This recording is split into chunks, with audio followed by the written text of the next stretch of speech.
আসসালামু আলাইকুম। এই ভিডিওতে দেখাবো কি করে আপনারা কার্টফ্লো থেকে প্রোডাক্ট রিমুভ করবেন।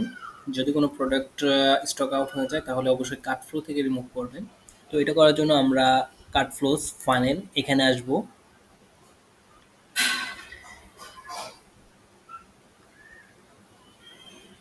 আচ্ছা, এখানে আসার পর এটা লোড নেবে, একটু লোড নিক।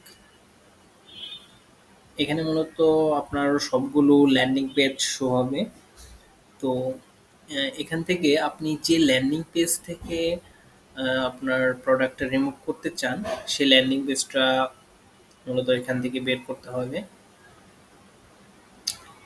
নেট স্লো হওয়ার কারণে একটু আচ্ছা, এখানে আমি যে ল্যান্ডিং পেজে থেকে আমি রিমুভটা করব সেটা আমি আগে ফাইন্ড আউট করি।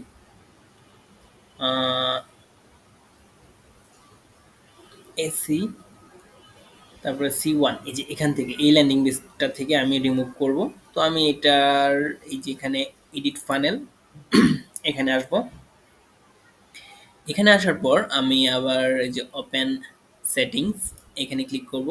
এখানে ক্লিক করার পর এখান থেকে আমি যে প্রোডাক্টটা রিমুভ করতে চাই জাস্ট সেটাই, যে এটা আমি রিমুভ করব। তো আমি এটা জাস্ট এখান থেকে আমি রিমুভে ক্লিক করলাম, এই যে রিমুভ হয়ে গেছে। এখন আমি উপরে থেকে সেভ সেটিংস এখানে ক্লিক করব, তারপরে ক্রস।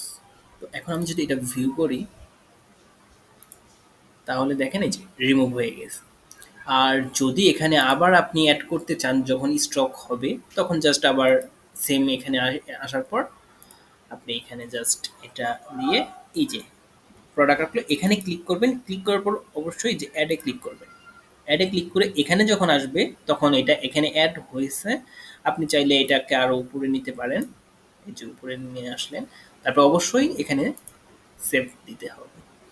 তো এটা সেভ দিলে এখন এখানে যদি আমি আবার রিলোড দিই তাহলে দেখেন এই যে এখানে কিন্তু আবার চলে এসেছে। তো এটা আমি রিমুভ করে দিচ্ছি, যেহেতু এটা এখন প্রয়োজনে এর স্টক আউট আছে। তো আমি জাস্ট এখান থেকে রিমুভ করলাম। আবার যদি স্টকে আসে তাহলে অবশ্যই এখানে মানে যেভাবে দেখালাম ঠিক এভাবে জাস্ট সেভ দিয়ে দিবেন। অ্যাড করে সেভ দিয়ে দিলেই হয়ে যাবে। তো এখন আমি এখান থেকে দেখেন রিমুভ করে দিয়েছি। তো এটা এখন রিমুভ আছে।